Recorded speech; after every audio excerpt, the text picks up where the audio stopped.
Take गुरु गौतम प्रसाद YouTube channel में आपका हार्दिक स्वागत है। इस वीडियो में हम लोग बातचीत करने जा रहे हैं LD process of steel making. LD stands for Linz Donawitz. आइए देखते हैं एलडी प्रोसेस है क्या। The LD process also known as the basic oxygen process, BOF, basic oxygen furnace भी इसे कहा जाता है। इसमें एक वेसल होता है और उसमें मोल्टन स्टील को डाल करके, पिग आयरन को डाल करके फिर उसको ऑक्सीजन से ब्लोइंग किया जाता है। So this is called primary steel making. Secondary में स्टील मेकिंग कुछ और है। इस प्रोसेस को प्राइमरी स्टील मेकिंग का ये प्राथमिक प्रोसेस है, जो ब्लास्ट फर्नेस से जो हॉट मेटल आता है उसको बेसिकली यहाँ पे रिफाइनमेंट किया जाता है। और रिफाइनमेंट का प्रोसेस ये है कि उसे वेसल में डाला जाता है और वेसल को ही एलडी वेसल कहते हैं। So it refines pig iron into steel by blowing high purity oxygen onto the surface of the molten metal। जो molten metal वेसल में डाला जाता है उसके सरफेस पे ऑक्सीजन से, प्योर ऑक्सीजन से ब्लोइंग किया जाता है। कन्वर्टर वेसल को ही कहते हैं। So which is large refractory lined vessel. तो वेसल के चारों तरफ रिफ्रैक्टरी मटेरियल का लाइनिंग होता है, जो कि उसके एलडी वेसल बेसिकली लोहे का बना होता है। तो उस पिघला हुआ लोहा उस वेसल को भी पिघला देगा अगर लाइनिंग नहीं रहेगा। तो चारों तरफ रिफ्रैक्टरी ब्रिक्स लगा दिया जाता है और इतना मोटा होता है कि हीट आसानी से उसके सरफेस तक नहीं पहुंच पाता और उसका जो आउटर लोहे का कवर है वो इंटैक्ट बना रहता है, तो उसको नुकसान नहीं होता है। This process removes impurities like carbon, silicon, manganese, phosphorus through oxidation process and transforming the pig iron into the steel। जो अंततः बनता है तो वो स्टील कहलाता है। पिग आयरन से स्टील में कन्वर्ट होता है इसी वेसल के अंदर में, इसी कन्वर्टर के अंदर में। So carbon, silicon, manganese, phosphorus जो भी है, ये सारे इम्प्यूरिटीज हैं जिन्हें रिमूव करना ही स्टील रिफाइनमेंट का इस प्रोसेस का मतलब है और तरीका है। यहाँ पे आपको वेसल दिखा रहे हैं हम। देखिए ये वेसल है और ये टैपिंग होल है। ये पूरा वेसल है और ये टैपिंग होल है। टैपिंग होल से मटेरियल को बाहर लाया जाता है, सीधे इसके मुंह से नहीं गिराया जाता है। ये वेसल जो है टिल्ट हो सकता है। टिल्ट होने का मतलब ये यहाँ पे मोटर लगा हुआ है, इससे ये घूमेगा, घूम करके ये उस तरफ जा सकता है या इस तरफ जा सकता है। तो टैपिंग होल से यहाँ से आयरन को बाहर निकाला जाता है। तो नीचे लैडल लगा होता है, स्टील कार पे रखा रहता है लैडल, और जब उसमें स्टील को डाल दिया जाता है तो कार लेकर के उसको आगे बढ़ जाती है ताकि उससे कास्टिंग किया जा सके। बहरहाल यहाँ पे ये वेसल जो है, चारों तरफ से आप देख रहे हैं ग्रे कलर का जो वॉल है, दिस इज बेसिकली लाइनिंग। ये रिफ्रैक्टरी लाइनिंग इसी को कहते हैं। काफी थिक होता है और इसके अंदर जो है हॉट मेटल डाल करके ये ऑक्सीजन लान से, ये जो सीधा वाला आया सीधा लान से, और इसी से ऑक्सीजन ब्लो किया जाता है। इस लांस के निचले सतह को हॉट मेटल बाथ से थोड़ा ऊपर रखा जाता है ताकि ये ऑक्सीजन जो है उसके सरफेस को छू सके और चारों तरफ फैल सके। तो ये जो है सब लांस सिस्टम है, ये भी फुल्ली ऑटोमेटेड होता है और ये दोनों फुल्ली ऑटोमेटेड है। और ये जो है यहाँ पे एक हुड लगा रहता है और स्कर्ट भी होता है बेसिकली। और ये जो है उसका पाइपलाइन है जिसके जरिए कार्बन मोनोऑक्साइड और कार्बन डाइऑक्साइड गैसेज जो इससे निकलते हैं ब्लोइंग प्रोसेस के दौरान में, उसे रिकवर किया जाता है और गैस होल्डर में भेज दिया जाता है। इसके लिए एक आईडी फैन लगा होता है जो कि इससे सक करके इसे खींच करके निकालता है और खींचने का प्रेशर को कंट्रोल करने के लिए एक डाइवर्टर वेन होता है जिसके जरिए उसको कंट्रोल किया जाता है। तो प्रेशर बहुत ज़्यादा नहीं होना चाहिए, बहुत कम नहीं होना चाहिए, that has to be optimum. Poor post combustion control, तो पोस्ट कंबशन कंट्रोल के लिए यहाँ पे है छेद रहता है लांस में और इससे भी ब्लोइंग किया जाता है। सो ये जो है and point of gas and point control, ये यहाँ से कंट्रोल जो मैं कह रहा था प्रेशर के लिए, ये कंट्रोल जो है इस जगह पे लगा रहता है। सो बेसिकली कितना गैस रिकवरी करना है, किस प्रेशर पे करना है, और बहुत सारे इंस्ट्रूमेंटेशन होते हैं। ये लांस का भी कूलिंग करते रहना पड़ता है, नहीं तो ये लांस जो है गल जाएगा, क्योंकि अंदर में टेम्परेचर जो है बहुत ज़्यादा होता है। 1700 और 2500 तक का टेम्परेचर अचीव हो जाता है अंदर में, तो काफ़ी हाई टेम्परेचर होने के कारण इसके पिघलने का खतरा रहता है। सो इसके अंदर कंटिन्यूअसली कूलिंग चलते रहता है, तो क्लोज सर्किट है और किसी भी सूरत में बनावट इसकी ऐसी होती है कि पानी अंदर नहीं जा सके, नहीं तो विस्फोट हो जाएगा, क्योंकि वॉल्यूम इतना ज़्यादा बढ़ जाएगा उस वाटर का कि अ, इसमें विस्फोट, अचानक से विस्फोट हो जाएगा। सो इन सारे चीज़ को अवॉइड किया जाता है ताकि इस तरह का कोई दुर्घटना ना हो। यहाँ भी सेम चीज़ दिखाया गया है और दिखाया गया है कि स्टील किस तरह से ब्लोइंग के दौरान सर्कुलेट होता है। सो स्टील एक तरह से खौलता है, ऊपर नीचे जाता है, जैसे पानी खौलता है उसी तरह से स्टील खौलना शुरू कर देता है हाई टेम्परेचर की वजह से। और बेसिकली जो ऑक्सीजन है, ये जो एंगल है जिस पे इसको थ्रो किया जाता है, इस जगह पे आने की कोशिश करता है सारा का सारा जो हॉट मेटल है, ताकि ऑक्सीडेशन होते रहे और यहाँ पे गैस प्लस स्लैग इमल्सन बन जाता है, जिसे कि बाद में पहले स्टील डाला जाता है और बाद में स्लैग को भी निकाल दिया जाता है वेसल से, ताकि स्लैग्स में दूसरा स्टील कन्वर्सन किया जा सके। चलिए हम लोग आगे बढ़ते हैं और एक्चुअल वेसल कैसा होता है वो देखते हैं। तो इस पिक्चर में आपको दिखाया गया है कि एक्चुअल वेसल कैसा होता है। यही है एलडी वेसल, जिसमें ये ब्लोइंग किया जाता है।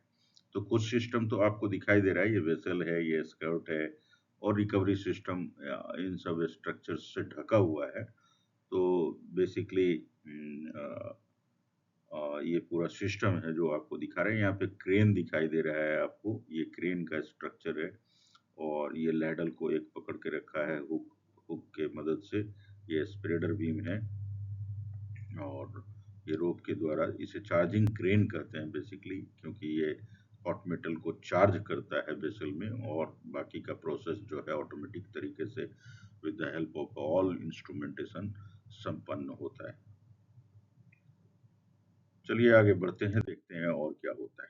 तो key steps of LD process of steel making क्या क्या है। तो चार्जिंग वर्ड हमने पहले भी इस्तेमाल किया है। तो यहाँ पे एलडी कन्वर्टर के अंदर जो मोल्टेन पिग आयरन डालते हैं, जो कि ब्लास्ट फर्नेस से लाया जाता है, along with scrap metal and fluxes like lime और डोलोमाइट, इसे ही चार्जिंग करते हैं। सारे मटेरियल को डालना बेसिकली। स्क्रैप इसलिए डाला जाता है कि थोड़ा अंदर में ठंडा रहे और ब्लोइंग के टाइम में टेम्परेचर बढ़े। तो शुरुआत में बॉटम में जो है डायरेक्ट अगर हॉट मेटल को डालेगा तो इरोड हो सकता है रिफ्रैक्टरी मटेरियल हॉट मेटल के धार से, क्योंकि बहुत ज़्यादा टेम्परेचर होता है हॉट मेटल का। तो उसको बचाने के लिए पहले स्क्रैप डाल दिया जाता है, फिर उसके ऊपर में हॉट मेटल डाला जाता है ताकि रिफ्रैक्टरीज को नुकसान ना पहुंचे। दूसरा है blowing. Water cooled lance positioned vertically above the molten bath blows high purity oxygen at supersonic speed onto the surface of the molten metal। तो सुपरसोनिक स्पीड में ये ऑक्सीजन ब्लो करता है सरफेस पे मोल्टेन मेटल का, और काफी धुआं निकलता है और गैस की रिकवरी होती है। लेकिन इसी दौरान ऑक्सीडेशन प्रोसेस होता है, जिसमें जो पिग आयरन है उसके अंदर जितना भी कार्बन छुपा हुआ है वो जल जाता है, और जल करके कार्बन मोनोऑक्साइड और कार्बन डाइऑक्साइड में कन्वर्ट हो जाता है। इस दौरान में और भी कई गैसेज, जैसे फास्फोरस जलता है तो फॉस्जिन गैसेज, फास्फोरस के जितने भी गैसेज हैं वो निकलते हैं और उनका भी रिमूवल हो जाता है। सिलिकॉन जो है स्लैग के रूप में निकल जाता है। लाइमस्टोन और स्लैग मिल करके, लाइमस्टोन और सिलिकॉन मिल करके लिखकर कैल्शियम सिलिकेट बना देते हैं। बेसिकली वही जो है स्लैग है हमारा। The oxygen reacts with the impurities in the molten metal, forming oxides, and these oxides react with the fluxes to create slag, and that floats on the top of the molten. This is very important. ये जो है slag जो है molten steel के ऊपर में तैरता रहता है, तो इसको बाद में जो है निकाल लिया जाता है। पहले टैपिंग किया जाता है। टैप होल जो मैंने दिखाया था, उस टैप होल से स्टील को पहले निकाल लिया जाता है, और स्टील लैडल अलग तरीके का होता है और स्लैग का लैडल अलग तरीके का होता है। स्टील लैडल का फ्लैट बॉटम होता है जिससे कि उसे जमीन पे रखा जा सके, लेकिन जो स्लैग का लैडल होता है राउंड बॉटम होता है जिसे जमीन पे खड़ा करके नहीं रख सकते आप।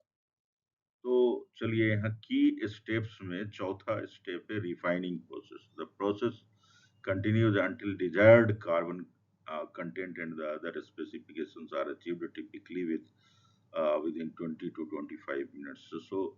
बड़ा ही एक्सेलरेटेड प्रोसेस है एलडी प्रोसेस, और इसी के लिए इसको अप्रिशिएट किया जाता है।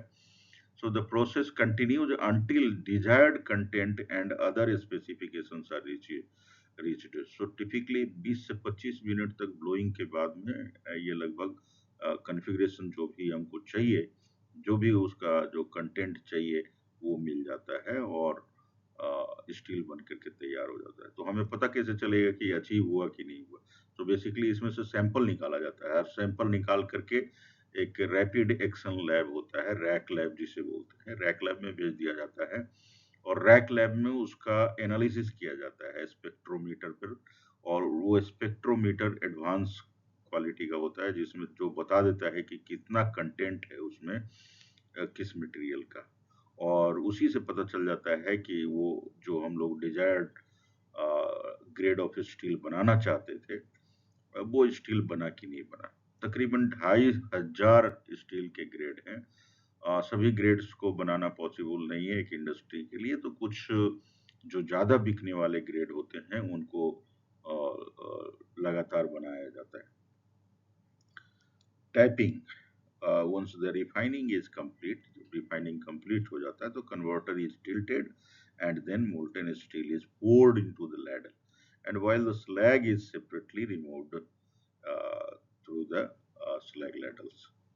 Further processing, the steel may undergo secondary refining.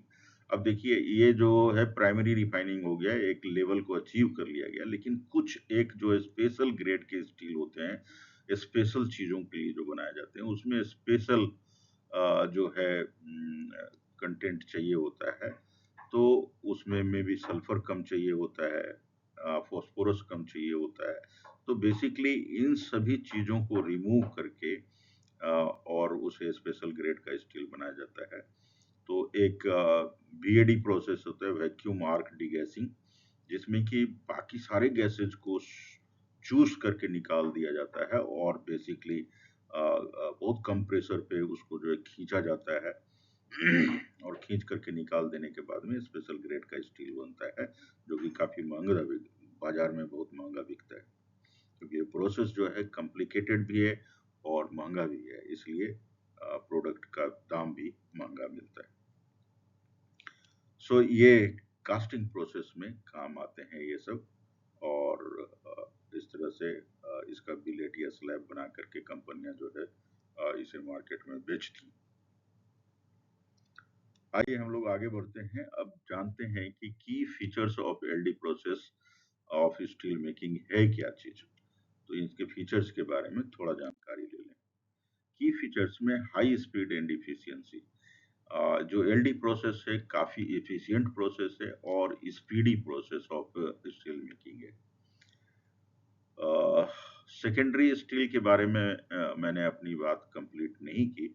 Secondary steel primary steel vessel में जब बन जाता है स्टील, तो अगर सेकेंडरी स्टील मेकिंग का जरूरत है तो मैंने कहा उसे आ, कई प्रोसेस से गुजरना पड़ता है। जैसे डिसल्फराइजेशन यूनिट होता है जिसमें सल्फर को स्पेशली रिमूव करने पे जोर दिया जाता है, स्ट्रेस दिया जाता है। और सल्फर रिमूवल का जो भी टेक्निक है, कार्बाइड डाल करके बेसिकली उसको रिमूव किया जाता है। तो वो प्रोसेस से उसको रिमूव कर लिया जाता है ताकि सल्फर जो है कंटेंट कम हो जाए और जो डिजायरेबल ग्रेड है स्टील का हमें मिल जाए। दूसरा प्रोसेस जो मैंने VAD process, vacuum arc degassing process बताया, वो है। तीसरा प्रोसेस है लेडल आर्क फर्नेस। लेडल में ही, जिस लेडल में स्टील वेसल से निकाल करके ले गया जाया गया, उसी वेसल में उसमें प्रोसेस किया जाता है। तो उसमें जो है इलेक्ट्रिक आर्क फर्नेस के जैसा कुछ आर्किंग किया जाता है और उसमें जो है जो एक्स्ट्रा कार्बन हमको रिमूव करना है उसको रिमूव कर दिया जाता है, या कुछ भी जो गैसेज, अनडिजायरेबल गैसेज हैं उनमें उनको रिमूव करना है तो उनको रिमूव कर दिया जाता है और जो ग्रेड चाहिए वो मिल जाता है। दूसरा की फीचर है यहाँ पे high purity oxygen. The use of pure oxygen is crucial for the efficient oxidation and removal of impurities, resulting in high quality steel. So high purity oxygen जो है इसका बहुत बड़ा योगदान है हाई क्वालिटी स्टील बनाने में। Basic refractory lining. The converter lining is made of basic materials like lime, dolomite to withstand high temperature and corrosive slag. तो स्लैग जो है this has got a property of being corrosive. Corrosive means ये इरोड कर देता है refractory lining को, तो इसे जल्दी से जल्दी हटाया जाना चाहिए। एक बार जब स्टील मेकिंग हो गया तो इसे निकाल दिया जाता है। तो ये लाइनिंग जो है बहुत ही इम्पोर्टेंट रोल अदा करता है और ये बेसिक मटेरियल का बना होता है। बेसिक ऑक्सीजन फर्नेस इसका नाम भी है। आगे बढ़ते हैं। Scrap usage. Scrap is used as a coolant. जैसा कि मैंने पहले भी बताया था कि वेसल में पहले स्क्रैप डाल देते हैं, उसके ऊपर से हॉट मेटल डालते हैं ताकि नीचे का जो रिफ्रैक्टरी है वो इरोड ना हो, बचा रहे। डायरेक्ट उसके ऊपर गिरने से क्या है कि रिफ्रैक्टरी लाइनिंग खराब होता है, जो कि वेरी कॉस्टली अफेयर है। तो रिलाइनिंग करना इटसेल्फ वेसल का एक कॉस्टली अफेयर है और तकरीबन एक सर्टेन नंबर ऑफ हीट जब निकाल लिया जाता है वेसल से तभी उसका रिलाइनिंग किया जाता है। वो काफ़ी वक्त होता है, 2-3 महीने का समय के बाद में। ये नंबर ऑफ हीट्स पे डिपेंड करता है कि कितना है। Contributing to the efficiency and sustainability of the process. So ये जो है ये डिपेंड करता है स्क्रैप यूज, ये जो है उसके एफिशिएंसी को बढ़ाता है और सस्टेनेबिलिटी को मेंटेन करता है। बेसिकली स्क्रैप आप यूज कर रहे हैं तो उतना आयरन और आपका जो है नहीं इस्तेमाल हो रहा है और रिसाइकल कर रहे हैं बेसिकली स्क्रैप डाल करके आप उसको। Limited scrap usage. LD process में स्क्रैप यूज होता है लेकिन ये उतना स्क्रैप नहीं यूज कर पाता जितना कि इलेक्ट्रिक आर्क फर्नेस में होता है। So basically electric arc furnace तो डेडिकेटेड है स्क्रैप से ही स्टील बनाने में, तो इसकी तुलना नहीं की जा सकती है। ये प्रोसेस, एलडी प्रोसेस अलग प्रोसेस है, बट स्क्रैप के यूटिलाइजेशन में तुलना यहाँ किया जा रहा है कि स्क्रैप को कंज्यूम करने में इलेक्ट्रिक आर्क फर्नेस जो है बड़ा योगदान देता है और एलडी फर्नेस में सिर्फ कूलेंट की तरह इस्तेमाल किया जाता है, तो कम यूज होता है इस प्रोसेस में। सो यही सब है एलडी प्रोसेस में जो है जानने के लिए। और कुछ अगर आपको जानना है तो कमेंट सेक्शन में ज़रूर बताएं। पेशेंसफुली इस लेक्चर के साथ बने रहने के लिए धन्यवाद। और अगर आप कुछ पूछना चाहते हैं तो कमेंट सेक्शन में लिखें। और अगर आपको वीडियो अच्छा लगा तो लाइक करें। अगर आपने सब्सक्राइब नहीं किया है चैनल को तो मैं रिक्वेस्ट करूंगा कि आप सब्सक्राइब भी कर लीजिए, ताकि आपको अपडेटेड वीडियोस मिलता रहे इस चैनल के द्वारा। Thank you once again, stay tuned.